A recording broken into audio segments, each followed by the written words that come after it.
Welcome to another episode of the RAG podcast, the original name of the Recruitment Agency Growth Podcast, hosted by myself, Sean Anderson, the CEO and founder of Hoxo Media. I'm delighted today, though, to be launching a new form of the show, effectively, which involves our Australian cousins, I think we could probably call them. And I'm delighted to be joined by my partner in crime over there, Pete Watson, the founder of Mint R2R and the host of the Recruitment Journeys podcast. So, Pete, I'm excited to be co-hosting the show with you. Welcome. Thank you, Sean. Can you promise me the opportunity to get at least 5 words in edgeways? Yeah, I reckon 4 is a guaranteed, and 5 to 6 is we call it a bank and a stretch target, right? And today, for the first episode of this show, I'm going to give Pete credit for bringing such a great person into the fray. But we're joined by Stephen Carter, a partner of Sharp and Carter, who are, I'll let you talk about it, Steve, but a very well-known recruitment organization in Australia, headquartered in Victoria. So, Steve, welcome and thanks for joining us. Thanks, Sean. It's good to be here. An absolute pleasure. So it's 8 o'clock in the UK. Most people, if they are listening, say hello. Tell us if you're watching us on LinkedIn Live. Let us know if you're watching. Say hello. Tell us where you are. Have a break from your cornflakes. And it's 7 p.m. I believe where you guys are. So thanks for giving up your Thursday evenings for this. And if you're listening back on the podcast or YouTube, it's really important that these people are giving up the time on a Thursday evening in Australia for our market. So, Steve, do us a favor, just for the listeners' benefit, those who don't know you, especially in the UK, tell us who you are and a bit about the business you own. Sure. So Sharp and Carter is a white-collar middle management recruiter. So we recruit accounting roles, legal roles, IT positions, sales and marketing roles. In Australian dollars, their roles generally between the sort of $80,000 a year and $250,000 a year. So, Pete, what would that be in pounds? Oh, wow. So what was those numbers you just quoted again? 80 to 100? 80 to 250. Okay, so it'd be more like 50 to 170. God, you're embarrassing that. You just hammered in there. Oh my God. Sorry, mate. You got to stay on your toes, Pete. If that's going to be the caliber of questions, I'm going to leave right now. Pete was already like, what time does this finish? He's already had one head on the way out. Talking about mid-level roles. All right, tell us a bit more. So we are 100 people. We have 2 offices in Melbourne, 2 offices in Sydney, and 1 office in Brisbane. We've been around for 10 years or 11 years now, and our client base is what chartered firms would term commerce and industry customers. So they're not banks, not insurance, not superannuation. It's fast-moving consumer goods businesses, retail businesses, professional services, import and distribution, transport, logistics, manufacturing. Those sort of customers are where we operate. Wicked. And Pete, would you say reputation-wise, well-known in the Australian market? Oh, here we go. Oh, blimey. Another tough question. Here again. Absolutely, without a shadow of a doubt. Tier 1 business, and I've worked with Sharp and Carter for quite a few years. And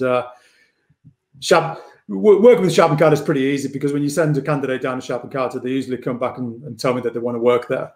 So what's the feedback? What's the general consensus they come back with? Sharp and Carter people tend to be of a certain cut from a certain cloth. They just tend to be normal, decent, high-performing, but down-to-earth recruiters. Very little ego within the business. Just good people, which fundamentally what attracts other good people. Well, when you got 100 good people as well, it shows. It's a lot of good people to be around, isn't it? Sounds good. So whereabouts in, do you say you got 2 offices in Melbourne? 2 in Melbourne, yep. One in the city, one in the suburbs? Correct. Yeah. Well, I remember I started my career at Randstad in the Rialto Towers, and we had so many Melbourne offices, like all of the regional places. There's so many of them dotted around. I was like, how many do you need? It's not that big a place, surely, but it is the way the market works. So one of the things, I mean, obviously we've worked together quite recently in the Hoxo Academy, Steve, and so I've had the pleasure of getting to know you over the last few months, and it's been great. But one thing that stood out was, you know, we were having a chat as a group, and one of the questions I asked you was, you know, when did you know you wanted to be a recruitment owner? And your story about when you launched, I suppose, you know, the point of this show is to talk about COVID and the lockdown and all the rest of it. But you started your business in a difficult period, so you were, you know, you couldn't have chosen it. So tell us a little bit about the period you chose to kick off Sharp and Carter. Yeah, so I was 10 years at Michael Page, and I, you know, I did well there and was going for a director's role, and the global financial crisis hit, and you know, where there was once 3 directors' roles, there was now only 2, and I missed out, and I moved divisions. So I moved into a great seat. It was a IT recruitment seat that was recruiting into banking and finance clients. It had built $1 million the year before, which is about as good as you can do in recruitment in Australia. But I was calling up the National Australia Bank and the ANZ and saying, all right, guys, you spent, you know, $300 worth of margin each last year. What needs do you have? And they were saying, oh, Stephen, have you not heard? Like, there's a global financial crisis. We don't know if we're going to be around, if we're going to be open next week. We are not recruiting. And essentially, I just felt like I'd always recruited commerce and industry, and I just felt like if I'm going to start again developing a whole new set of relationships in banking and finance, maybe I should do it for myself. And so I started during the GFC, and it wasn't as bad, I think, in Australia as what it was in other parts of the world, because we had a sort of mini commodity boom quite soon after. But yeah, I was really, I didn't really have much sort of ambition or hopes for the business. I was just hoping to provide a living for my family and put food on the table. And you know, and there's been a lot of luck along the way with people, and you know, we've gone from there. But it wasn't a, you know, particularly at this time, it's probably a similar time for lots of people. And I wrote a great post off the back of you asking me that question, Sean, and said just because things are uncertain at the moment doesn't mean they're certainly bad. Yeah. Because things were really uncertain for me during the global financial crisis, but it was the best thing that ever happened to me. So that uncertainty doesn't mean it's certainly going to be a bad thing. Well, I think, I don't know if you'd agree, Pete, but you know, when you start a business, there's a level of uncertainty anyway. Like, you know, like if the market's good or bad, you don't know if you're capable. You don't know, you know. I think everyone is led to believe, or probably feels like, you know, did I really do that well, or was it the company I worked for? Like, was, you know, you doubt yourself, you have all these feelings, and so uncertainty's there regardless. But doing it in a time like an actual global crisis is, I mean, that takes some balls, I think. And for reasons known only to themselves, so many people are starting recruitment businesses right now, and I think that's partly because they can smell the opportunity that's around the corner, or they've been forced into it because of their COVID circumstances. You know, it was something that they planned to do anyway, but then the choice has been thrust upon them. And subsequently, you know, one of the byproducts of this situation is that we're going to come into 2021, and there's going to be lots and lots of little, you know, as you say, Steve, you know, small, unambitious recruitment businesses, as Sharp and Carter was one day, which in 5, 6, 7 years' time might be 70, 80, 100 people. And that will have happened because of COVID. It could change the landscape of recruitment. I want to get into the kind of the lockdown stuff soon, but one question I have for you, Stephen, did you see 100-man business back then? Did you always know you wanted to scale and grow headcount, or how did that happen? No, absolutely not. Like, and I've never, and I still don't think about business in that way, where I set milestone goals where at the end of 2021 our business should look like this. Right. And you know, I think the word strategy is misdefined a lot by business. So people think about strategy as, okay, at a certain period of time, I should be this many headcount, I should be this much turnover, this much margin, profit, etc. And I don't think that's strategy. That's your growth plan. Strategy is better defined as the continual improvement and refinement of your competitive advantage. And so we've got a great strategy. It's all about how we look after our people, look after and retain our people, and the growth has taken care of itself. So no, never once did I think we will be 100 people. I always thought I'd like the opportunity to lead and manage others and give them an opportunity, but no, I never set goals to be a certain size or anything like that. Fair, interesting. So if we go back to early 2020 then, what did your business look like as COVID hit? Can you paint a picture for us where you and the company were in say, early March 2020? Yeah, so we were about 115 people at that stage, so about 15 people more than what we are now, and things were great. So we, on the 5th of March, we were recruiting 351 jobs across Australia. Wow. And then in 7 weeks, we dropped to 91 jobs. So that we dropped 74% in 7 weeks. So it just fell off a cliff, and it was really, you know. And I think we spoke earlier, Sean, about this. That I think, you know, the UK had that period as well of panic, and we're not currently at that stage in the UK.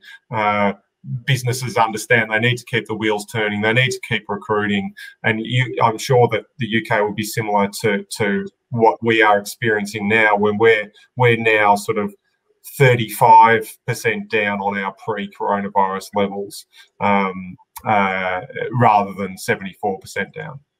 So you've got a big team, 115 people across all these offices.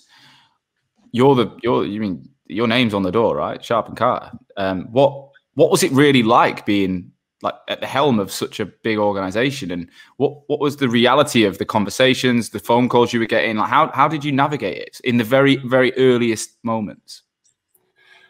So Greg Savage, who I know does a lot of work in the UK, his rule of thumb was, in a recession you can expect a 50% drop in permanent margin, and you can expect a 25% drop in temporary margin, and we thought we were looking at about a 60% drop overall.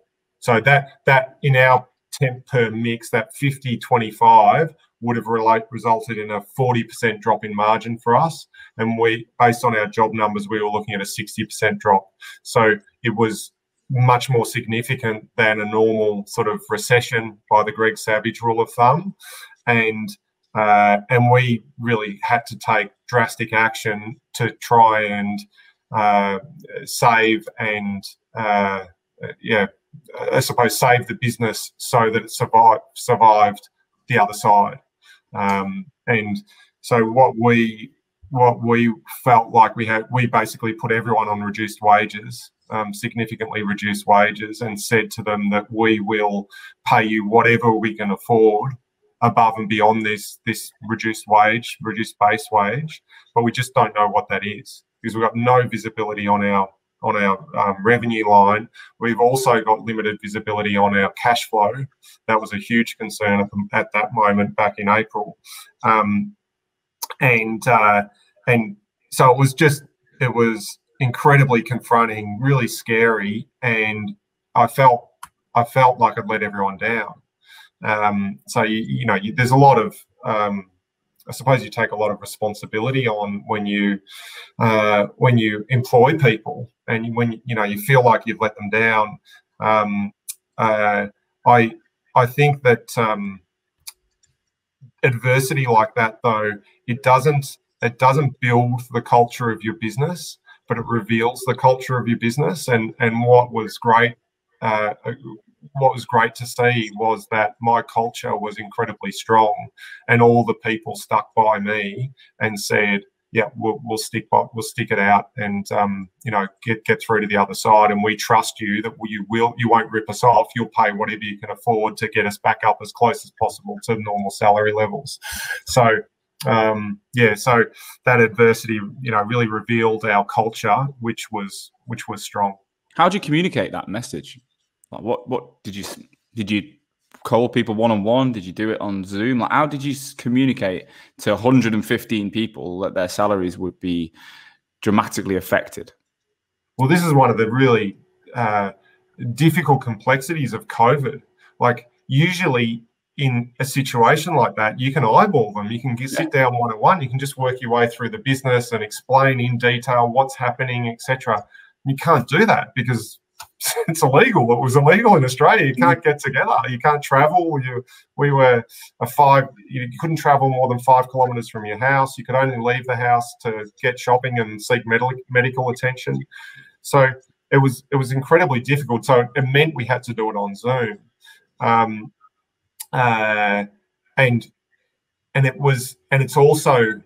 It's also very difficult because in a situation like that, you band together and you all support each other, and you say, well, it's bad for me, but it's bad for my workmate, and we're in it together, and we're like, I'm not alone. But under COVID, when you're all at home, it's much more difficult. And then you've got the crazy father who's going, hang on, so they're doing what? They're not paying you. You go and find another job, young man. And, the crazy father's never met me. He doesn't trust me. He doesn't know me. And, so they've got all these people who don't know what the situation is. They're uninformed, uneducated, and they're giving advice to my people and I can't give them advice because I'm not around. I can't see them every day. So it's a really unique set of circumstances, and there's just so many challenges that it throws up. I'm interrupting this podcast to give you another update from our sponsor, Odro. The team at Odro have launched another feature in summer 2020, and it's going to be a game changer. This is going to massively change the way the recruitment agency market operates globally for the future. They've called it Odro Producer. This platform sits alongside the company's award-winning video interview opportunity and gives you, the recruiter, the ability to create engaging, eye-catching video content ready to share in a matter of minutes. So you can record or upload a video, and then you can add banners, overlays, images, subtitles, logos, so that you can create these eye-catching videos that are built for LinkedIn. So whether you're interviewing, whether you're doing sales messaging, or you're just trying to put out valuable content online, then Odro is no longer just a video interview platform. It's also a content creation platform for recruiters. Get in touch with Odro today to see how you can implement this into your recruitment agency ASAP. Thanks for listening. Let's get back to the show. Steve, aside from the initial concern about losing some money on a salary, what else were your people telling you that they were worried about? What else did they? What other answers were they seeking from you? They wanted to know that the business was going to survive, and that it was viable, and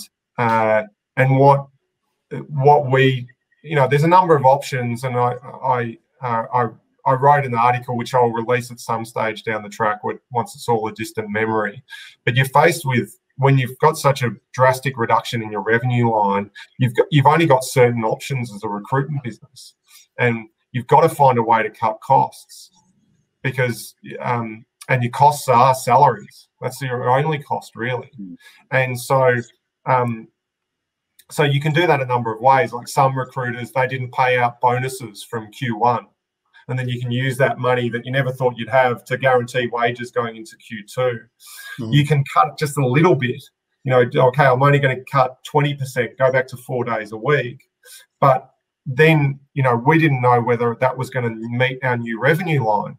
And then we were worried about, well, maybe this will be death by 1,000 cuts, because you go, okay, everyone comes to term with 4 days a week, and then you've got to go back to them a month later and go, okay, now it's 3 days a week. Oh, God, sorry, we missed it again. It's now 2 days a week. And we decided we'd go hard as we could. So at least all the bad news wasn't going to get worse than that, because it was, it was as low as we could cut it. And then from there, the news would get better. So, and it's worked. It hasn't been perfect by any stretch, and I'm not trying to represent that it was genius or anything like that, because it was, it was really difficult. But on balance, probably worked out well, I think, for us. What did you see elsewhere in the market, Pete, across other organisations of similar size or stature in the Australian market? Well, look, there aren't that many. There are a similar size and stature to Sharp and Carter. That's the truth of the matter is. So Steve probably had a different set of problems to most of the recruitment businesses, and then the bigger businesses, the Hayes, the Michael Pages of this world, they didn't have things like job keepers and what have you. They didn't, because they were international businesses. So I'm not suggesting Steve's circumstances were unique, but there wouldn't have been many businesses working with the factors that Steve was working with. But most businesses, they cut hard. They made redundancies. They got rid of back office staff. They got rid of non-performers. Somebody had a business leader who shall obviously remain nameless confided in me last week. He said COVID was perfect. He gave us the perfect opportunity to get rid of a few people who we probably didn't want to carry anymore. And people just cut everywhere that they possibly could. How did you feel, Steve? Sorry, they often go on. They often cut junior staff, because if they've been with you less than 12 months, you don't have to pay them a redundancy package. So they get rid of all their younger, newer staff and last in, first out sort of thing. Yeah. How did you personally feel going through that period, Steve? Like, can you take us back to the sort of the thoughts that went through your head, the way you were feeling throughout the day? Yeah, absolutely. I felt awful. Felt horrible. I felt like I'd let everyone down, and I felt like I was at the time when on the 29th of April, when I'm looking at, we've only got 91 jobs on and down from 351, the future was looking pretty grim. And I felt terrible that we'd made the decision that we had. But fortunately, the government support's been quite good in Australia. We were able to basically, for 90 to 95% of our people across the 6 months, we paid them full wages. We topped back up to that level. So it was a period of time, maybe a month or so where it was panic stations. But the cash flow held up really well. The revenue held up much better than expected. And we got through it relatively unscathed. I love it. You said a couple of times now you felt like you were letting everybody down. What can you expand on that? Because clearly this was totally beyond your control. Why did you feel that you were letting people down? Well, I suppose our strategy, which I mentioned earlier about sort of how we look after and retain our people, Sharp and Carter has always been a people-first business. So we put the interests of our people before the interests of our business. And so this was a pivot from that in some ways. Like, we had to protect the business so that we could keep employing our people longer term. So it was a departure from our strategy in some ways, that the people needed to make sacrifices to protect the business, and it was that relationship was swinging around back the other way. So I suppose that gives you some sense of why I felt like I was letting people down, because I'd always preached we put you first, and this was a time I had to put the business first. Were there any people within your, because it's a big business, were there any people within that 100+ people who rang you up and said, Steve, this isn't cool? Did anybody challenge you on it, or did everybody? Yeah, I mean, we had a few people leave, and jump ship, and not many. It was like maybe 4 out of the 115. They didn't challenge me on it, but they left because of it. Yeah. And it was understandable. They just bought a house, and there was no guarantee of anything here, and there was another firm offering a guarantee, and they took it. So there must have been a bit of movement in the market around those times, because of some people trying to capitalize on on other situations. One thing I want to move into is the obviously the purpose of this is around giving insights into the lockdown experience for the UK market. I said it before we went on air. I actually don't think, correct me if you're listening and you think it's slightly different, I don't think this second lockdown in the UK is anywhere near as scary or as strict as the first. I think, and I think businesses are holding up much better. But we don't know how long this is going to be. We've been told it's a month. No one seems to have any faith that's going to be accurate. And the fact they've just extended our furlough scheme till March, there's a lot of thoughts that, we're going to be in and out of this. They might let us out for Christmas, but we'll be back in January until things are, this vaccine or whatever is stable. So you mentioned something before, Pete. You said 6 weeks was the initial Victorian statement around the lockdown, and it ended up being 7 months, was it? So tell us a bit about. Yeah, and I remember, and I don't know if it's the same for you, Steve, but I remember when we went into the first lockdown for that 6 week period, the camaraderie, the novelty factor. My family, we even baked scones. We strapped a milk crate to one of our bikes and we cycled around the neighborhood delivering scones. Like that was ridiculous. It was like London in the Blitz. That's what I'm saying. With fresh cream and jam. It was lovely. But then the novelty wore off, right? And we just descended deeper and deeper into lockdown. And then just the mood changed.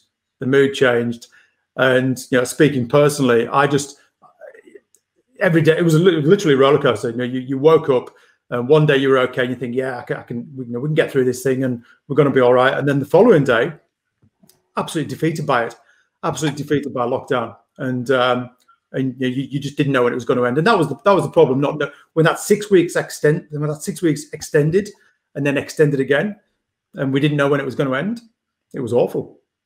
So I started working with you, Steve, and I think it was it June when you got announced to go? Had you guys come out a little bit and then you went back in? Yeah, correct.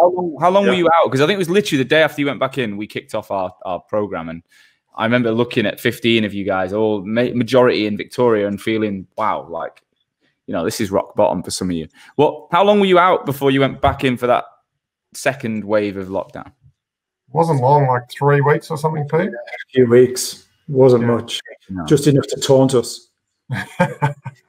It was, but I remember seeing everyone's faces, and that was June, and then you've only been out for like 2 weeks now. So, what was, as time went on, what was the hardest part of that? Like being a father, a husband, and a business owner, and all the other roles you play in your life as a friend and, son, brother, whatever. Like, what were the biggest challenges you've personally faced, Stephen, throughout that extended lockdown? So for me, it was the kids, my kids. I've got 3 kids. Pete's got a couple of kids.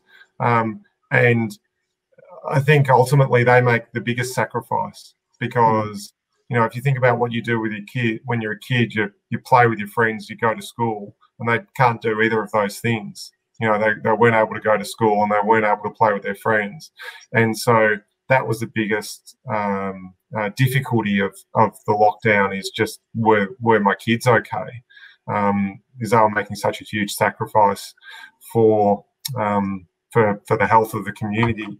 And then, from there, it was about looking after yourself first, because as a leader, you've got to be okay. Your actions are going to speak louder than any words that you say. And if you come across as stressed and anxious and fearful, then that's going to come through into your business. So you've got to be kind to yourself. And I felt like we really needed to lead through understanding rather than lead through metrics or performance. You just can't drive performance remotely like you can when they're in the office, and you've got to accept that, and you've got to understand that you're probably not going to get as much out of people as what you used to. But the reality is there's not as much around. With 40% down on job volumes, getting our people to cold call endlessly is only going to alienate people, alienate our people more than help our people. So, yeah, but the biggest difficulty was kids. What about you, Pete? Mm. It was the hardest part for me was getting up each day, knowing that I couldn't, I didn't have a business, and knowing that I couldn't actually make money or do the things that I've done for the last 17 years in order to have a financial outcome. But I refused to do what I think a lot of people did, which was just bury their head in the sand, give themselves some time off, and just I couldn't neglect the business, because I knew neglecting the business was the worst thing I could do. But equally, I knew I couldn't make money, so I had to be proactive and productive somehow. So you do that. You're trying to throw yourself into a business, and you're scratching your head, thinking, well, what is the point? What am I doing this for? But you had to do it for your sanity, just because the alternative, I just couldn't even fathom the alternative. And at the same time, as you say, Steve, you've got 2 kids homeschooling who are doing it just as tough as you. So you're trying to be a good parent and keeping them engaged, when, quite frankly, if I'm honest, don't know about your family, Steve, but we were all, by the end of COVID, we were all absolutely sick of each other. And, we couldn't stand sight of each other. So you're trying to keep a business going. But I'm a business leader. Yeah. Pete, what is a day like towards the back end of that? Like you said, we're all sick of each other. And that's kind of what the difference in the UK is. Schools are open, right? So that is the biggest difference in this lockdown to the previous. Schools are open. So they've kept schools, universities, education open, manufacturing, construction, some really core, and obviously healthcare and anything key worker related. So it's not the same as the original. So it is going to be different. But there's no guarantee that won't change. There's no guarantee they won't shut the schools. If the cases don't come down, that's the next phase, in my opinion. They'll bring the schools and the universities again.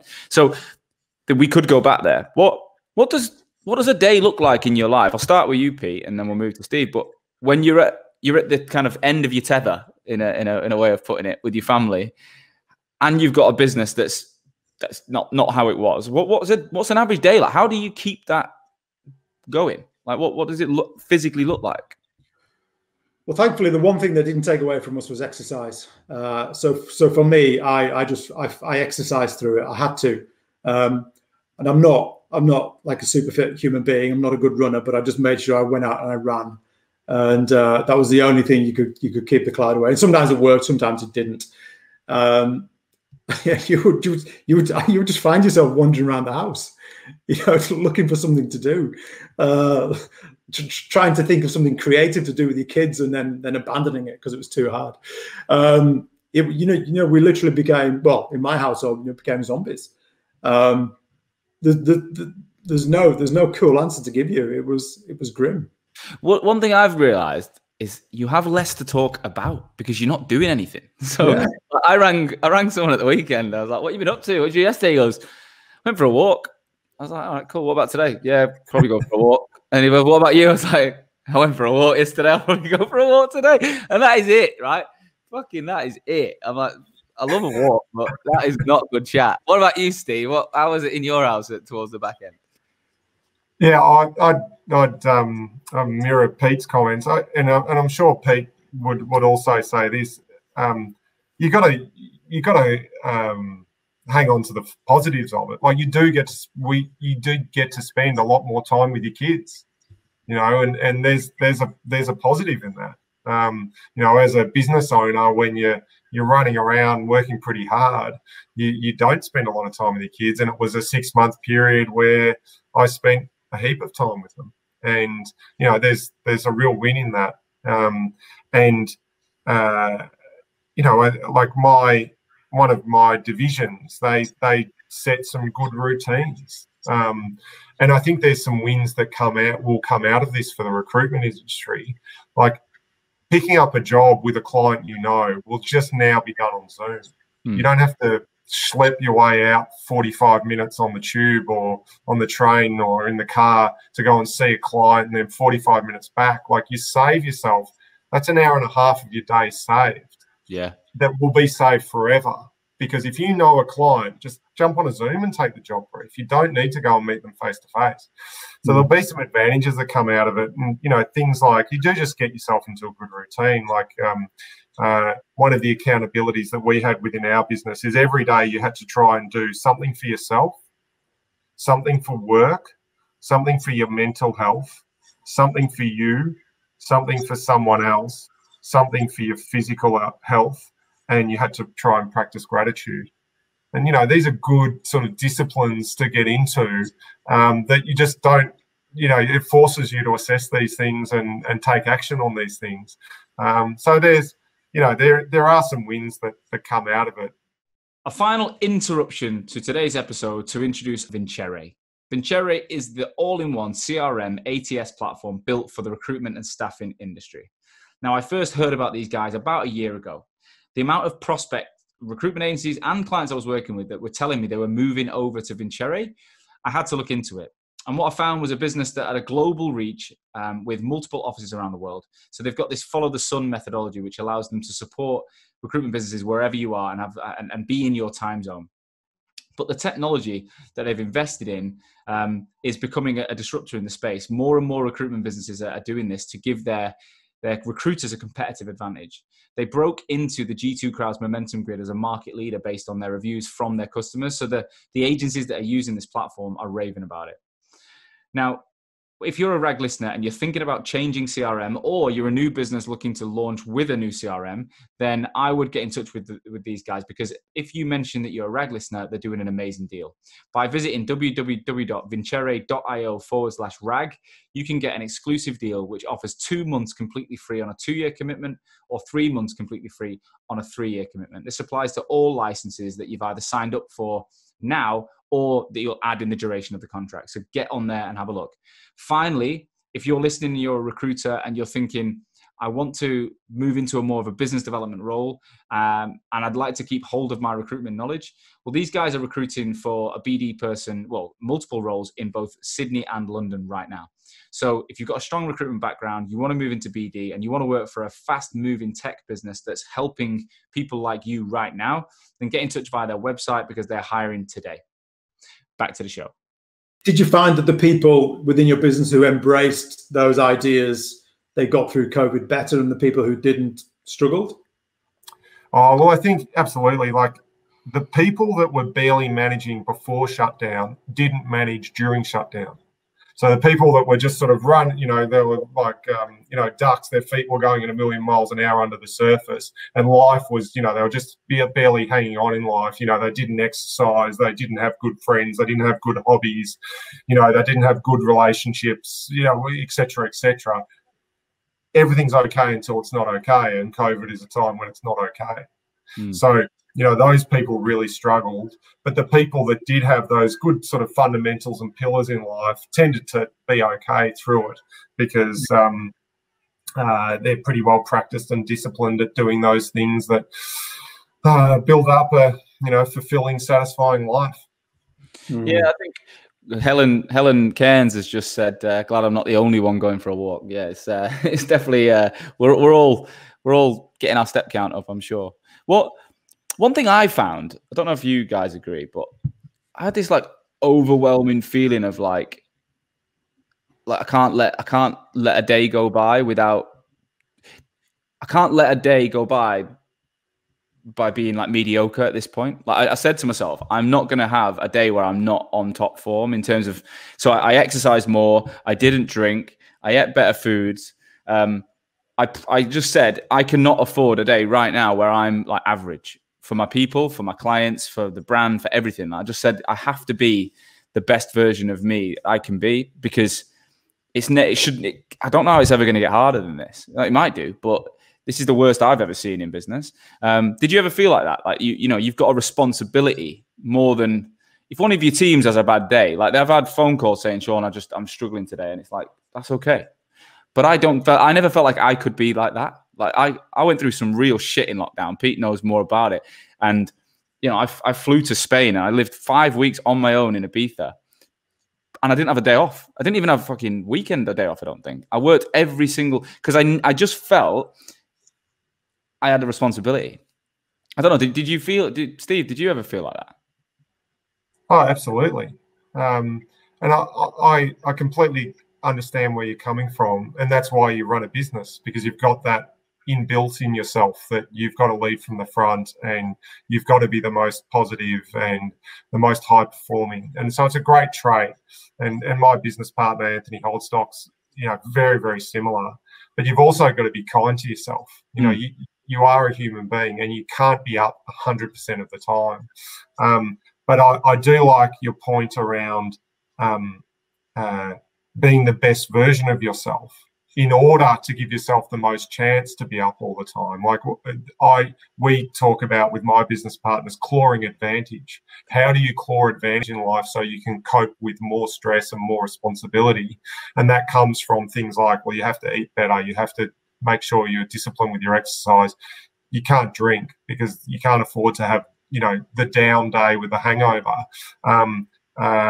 You have to spend time with your family. You have to make sure you're seeing your kids, seeing your friends. You have to do your hobbies. You have to make sure that you're clawing as much advantage as possible while you're sleeping well, et cetera, et cetera. I think there's a lot in that you got to, like if you're going home and smashing a bottle of wine every night, forget it. You're not going to be up and about the next day. You just can't. So not for the sustainable period either. No chance. Right. I found ironically, I reckon I worked harder through COVID than I've possibly worked in the last 10 years.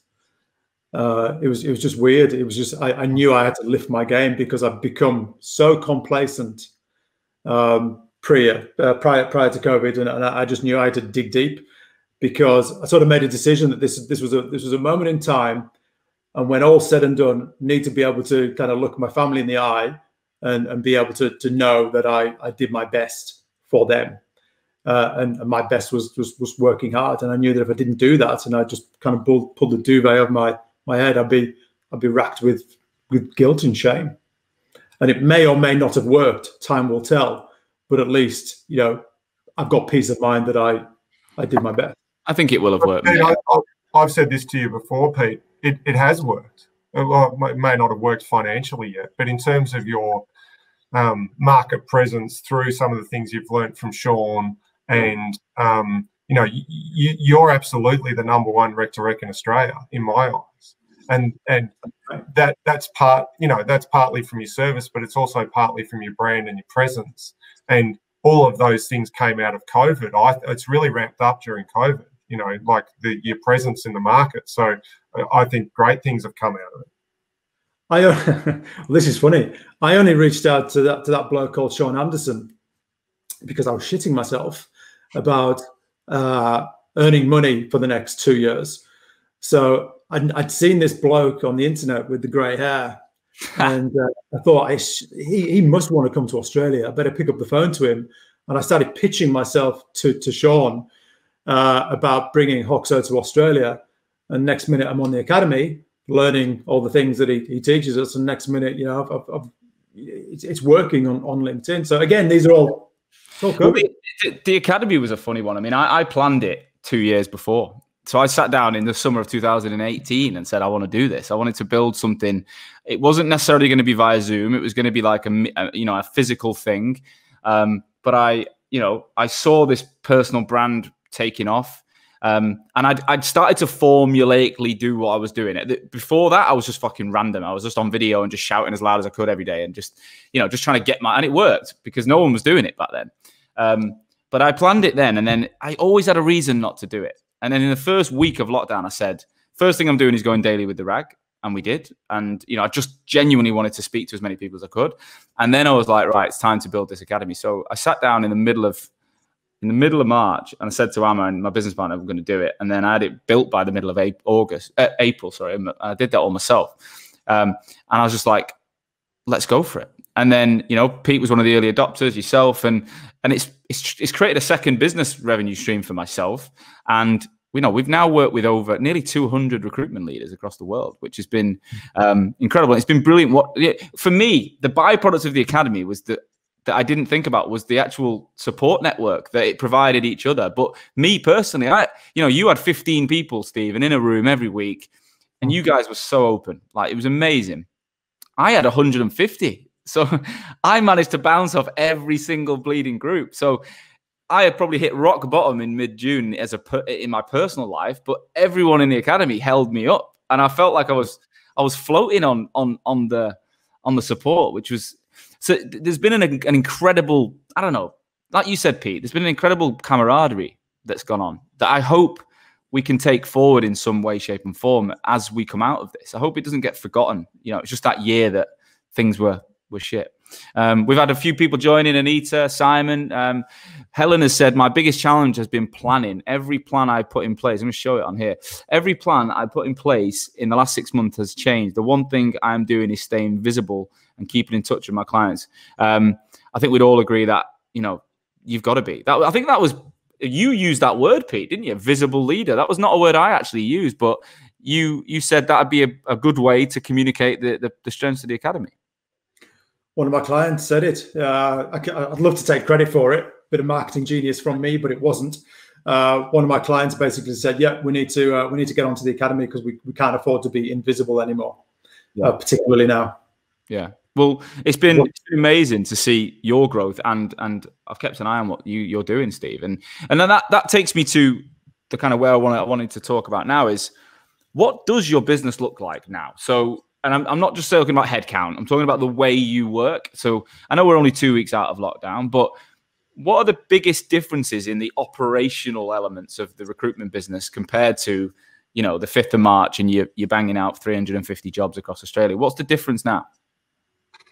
So in Victoria, we're not yet allowed back in the office. Right. So everyone's still working from home, although we're out of lockdown. And I suppose the biggest difference is the impact on culture. So culture is our competitive advantage in the market against other recruiters.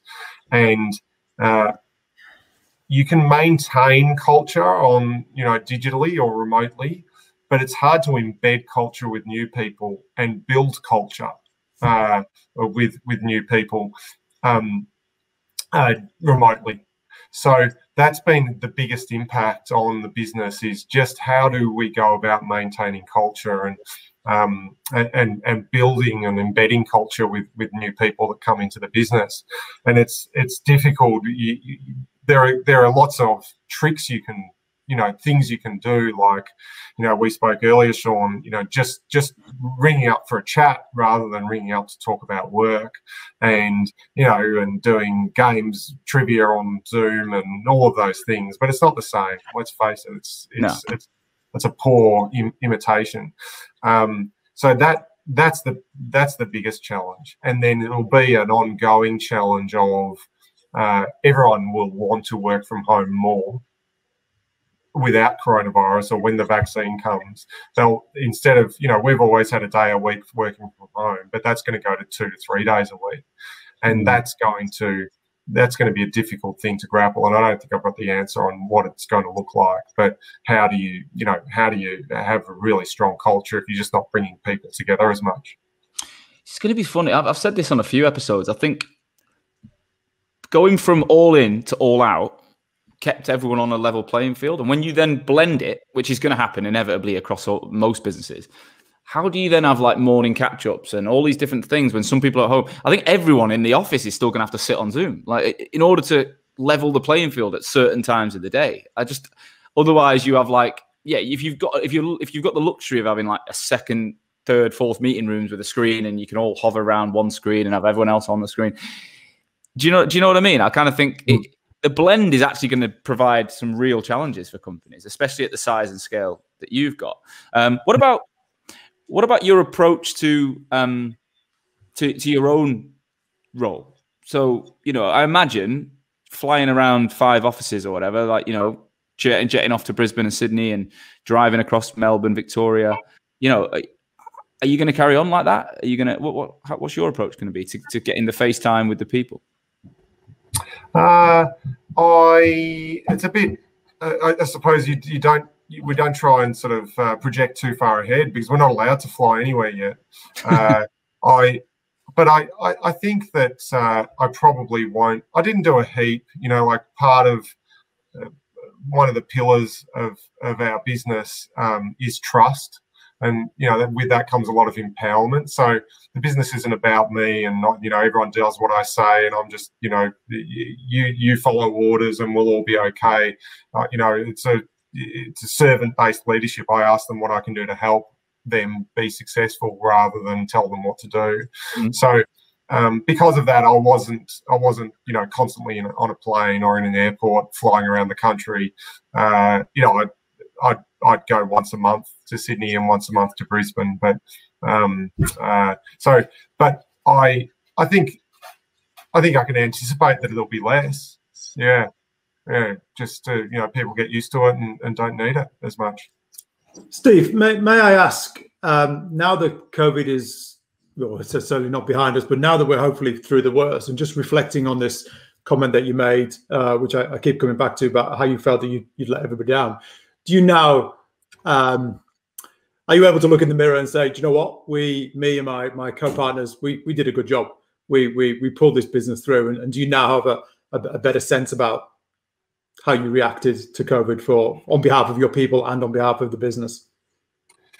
Yeah, well, we as I said, we basically paid everyone their base salary through the time, so I can absolutely now feel like we did look after everyone, because it wasn't like I paid them 40% of their wages. I ended up paying 90 to 100% of their wages. So yeah, I'm really comfortable with how it's panned out, and able to look at myself in the mirror, no problems at all. But just in that moment, I felt awful, because I wasn't certain that I was going to be able to do that. And so, but now, yeah, absolutely, I've got no problems feeling like I've done the right thing by everyone. And we've really set ourselves up now to be able to tackle whatever comes from here. Because of those decisions that we took at the time. Do you see your business going back to as close to the same type of company as it was, or is there any fundamental things that you say you won't do again or you'll do differently? My business partner Christian said, whether this goes a short time or a long time, it's great for us. So if this downturn lasts a short time, fantastic. We'll get back and we'll start filling jobs and we'll make good money just as much as we used to. It'll be great. But if this goes a long time, it's great for us, because we're really well placed to survive a long-term downturn, and others are not. And when it does pick up, we'll pick up market share on the other side. So yeah, so I'm really confident of this, this will be the best thing that ever happens to us, in the fullness of time. It's not that pleasant at the moment, Sean, but amazing. That's an absolutely amazing statement, though. Like, I love that. That's sort of thing that, not many people would even fathom to say at that sort of time. But you whatever happens, you can see an optimistic output. Steve, we've got a question from Sarah Hopkins in sunny Wales. Sarah's also been lovely part of the world. Yeah, lovely part, Cardiff. I can actually hear her voice as she wrote this. So she said, question for Stephen, it's so clear how passionate you are about the people first culture, but what has been your biggest challenge maintaining that through the growth of COVID? Through growth pre-COVID? And what would your biggest piece of advice be to a startup agency looking to create and maintain the same culture? So forget COVID, just the people first piece. What was the biggest challenge doing it, and what advice would you give to someone else who's also optimistic or interested in that approach, putting your people before your business? So I spent an hour and a half with Pete Watson doing a podcast on all this. So look it up on Pete or my own LinkedIn profile, and you can listen all about it. I think the difficulty of a people first culture is, and when you have trust as a pillar, people break your trust. So people do the wrong thing and they take advantage of you, and your natural reaction is, well, stuff this doesn't work. I can no longer operate like this. But the reality is, whether you have a trust as a pillar or a command and control method of running your business, stuff goes wrong. And so you've got to acknowledge and recognize that it's not about what goes wrong, because stuff goes wrong regardless of how you run your business or manage your business. It's about what gives you the most upside. And the putting people first gives huge amounts more upside, has certainly been our experience, than trying to run a command and control model. So, but just naturally, it's difficult to, you know, when someone does do the wrong thing by you and you've trusted them, it's your naturally instinct is just protect yourself. Just, you know, let's just close ranks here, and yeah. But but you've got to make sure you hang on to. But hang on, 98% of people, they're doing the right thing, and in trusting them, they're giving me huge amounts of discretionary effort and an upside that they wouldn't be giving in another organisation where they didn't feel empowered. What is the difference though? What are the actual features of a people first business? How would you describe what's different? What are you doing differently to trust is a word we all understand, but what does it actually mean in terms of tangible ways of working? So just as a really simple sort of analogy or story, we had our best performer, he billed $950,000 in a year, which, as I said, is about as good as you can do in recruitment in Australia. And his nickname was the Chief. And every single day, someone would say, "Where's the Chief?" And we would say, "No idea. The Chief is off doing what the Chief does, and he just puts results on the board." Now, he could very well be in a billiard parlour shooting pool for all we know, but you trust the Chief that he's doing what he does. And that is about, you know, and when you are more about what's right for the business, well, what's right for the business might be, well, you need to make sure the Chief is doing a certain number of calls and floats and interviews and, you know, et cetera, et cetera. But that doesn't work for the Chief. The Chief's an enigma, and he needs to run his own race. That's putting him first. Can we? I want to see. I've got this silhouette of a guy who's not even got a name. He's just the Chief. He wears he just wears a three-piece and sits smoking cigars, and he just does deals without picking up the phone. That's what you've created in my mind. Yeah, the Chief's got his own special chair. He doesn't use a normal chair. He has to use a special chair with a big back and stuff like that. Yeah, I think we should do a one-off episode, Pete, with the Chief. I think we should.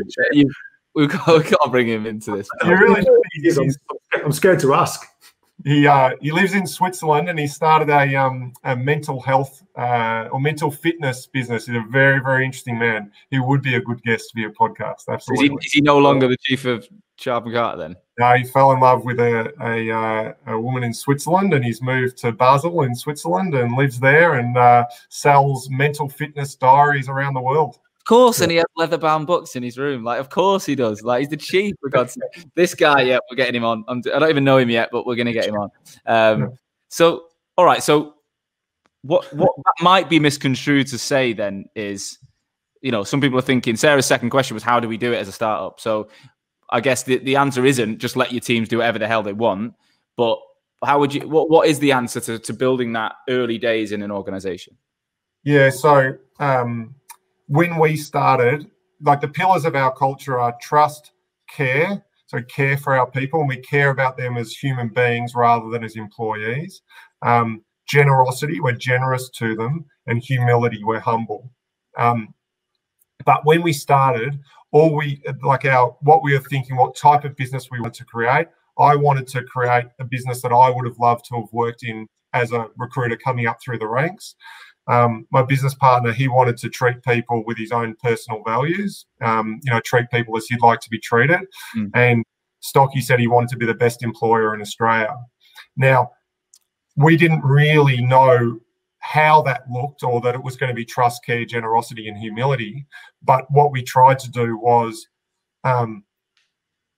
be true to those goals. So, for example, we had a guy, another nickname, Magic. Everyone's got a nickname in Australia. And Magic was with us for 6 weeks, and he had a lung infection that went to his brain, and he got put in intensive care for about 2.5 months, right? He almost died.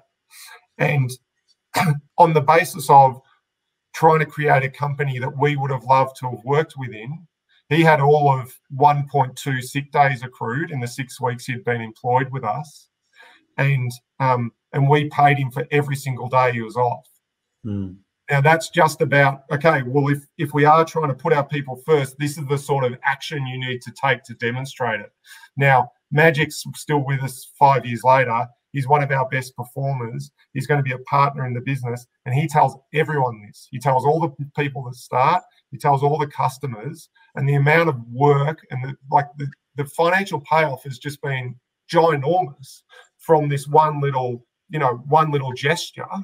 When it was more than one gesture, it was probably 15 grand, but the payoff has been huge. So my advice would be just start taking those actions that you would love to have received as an employee of a business.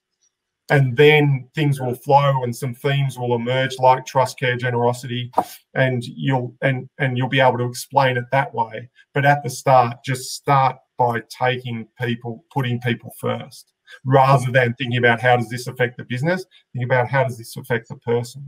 Steve, something else I remember you telling me in the podcast that we did was I was asking you what different roles each of the partners have. And you said that Christian, I believe, his job at that time, he only had one job, and his job was to go around the business and speak to each person individually and just ask them how they were and just check in. And don't talk about business, don't talk about billings, don't talk about targets. Just talk, how's your life? How's your relationships? How's your health? How's your family? Is everything okay?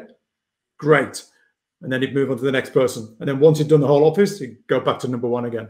And I'd never heard that before. I was curious why Christian got that job and not yourself. He's a lot nicer than me, Pete. So no, he's that's just his strength, and I'm okay at it, but I'm not as good as him. And we all play to our strengths. I still sort of remain more customer facing than what Christian does. But yeah, it's a bit like what's that US TV show where there's stock market, the guy with the red hair, he's like a stock market broker. Billions. Yeah. They've got an internal psychologist. Yeah. And that's what Keezy is an internal psychologist that ensures high performance, because the biggest driver of performance as a recruiter within your business is how life is going for them outside of work. So if you can have an impact on how life is going for them outside, that'll drive performance inside. That's true. I was speaking to I can't remember the exact company, but they had a fund aside that was for every single employee got like everything outside of work taken care of. So like they got their private medical insurance, which is not a standard thing in the UK with the NHS, but they got it. They got a buffer for like contents insurance at home. They had a maintenance provider that, so if you had like a problem with your boiler, the company would fix it, because they worked out that they lost so many days a year to the shit that goes on in people's lives that are just really basic admin. And so if as a company we could say, well, if you need to sort that bill out or that problem out, or you've got a leak, or you need someone to go and pick up a bloody cat or whatever, like we'll figure it out so that you can be on the game X hours a day. And I thought that was just really clever, like really, really clever. I don't think they nicknamed everyone in their company though. I think that's just a Sharp and Carter thing. We've had the Chief, we've had Magic. I can't wait to hear the rest of the 100 and whatever names. Guys, we're out of time. We're 9 o'clock. We've been at it for an hour. I know Pete Watson. Steve, I've seen your kids running in the background. Pete's got. I think you've burnt your beans on toast before the session, Pete. So you're gonna have to cook something better for the kids. What I was gonna say is there any question? If there's any questions from the audience, let's get them in now. But final question. So what are your hopes for 2021, Steve? Like what are you hoping to happen, both as a company, as a person, as an economy? What's your kind of vision, positive vision for the future?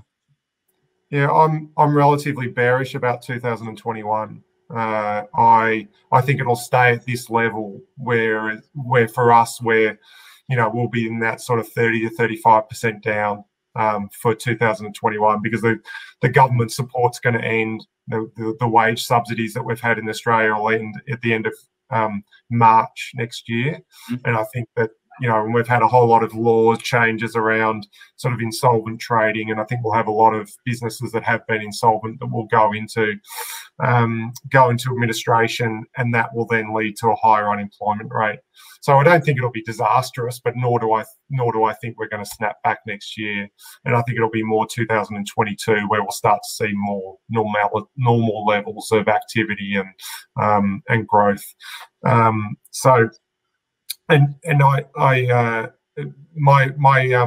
My big comment to all the business leaders out there. One of my wife is a GP, and my big comment at the moment and piece of advice for everyone listening is, don't do what I did and be an armchair epidemiologist, because don't worry, the doctors, they're smart people. They've thought of what you're thinking. So I used to march in at the home and I go, you know what they should do? They should just ring fence the vulnerable, and then we can all get back to normal. This is ridiculous. And Nat would say, okay, Steve, and so who's going to care for the vulnerable? I'm like, what do you mean? She's like, well, like these elderly people, they need like carers and nurses and doctors and stuff. Are we going to ring fence them? Are we going to isolate them as well? Like, they've got families they want to see and like children. I'm like, oh yeah, it's not going to work, is it? Like, you just waste so much energy second guessing what the health experts are saying and whether the government's making the right calls, and you just burn so much energy on it. And don't do it. You just got to endure it. Just put it aside. It's not for you to think about and to have an opinion on, because your opinion does not matter. No one's listening to you. And so just focus on what's around you, your family, your friends, your work, and don't worry about that, because I sleepless nights and burnt so much energy on being an armchair epidemiologist, when these epidemiologists, don't worry, they're pretty clued on. They know what's happening and they've thought of the ideas that you're thinking of. I love that. I absolutely love that. It's a bit like an armchair football fan who's like, they could, Pep Guardiola should be doing this or whatever, or, the football team should be doing this. And as soon as you're like, go on, imagine you actually took that job. You wouldn't be able to handle it.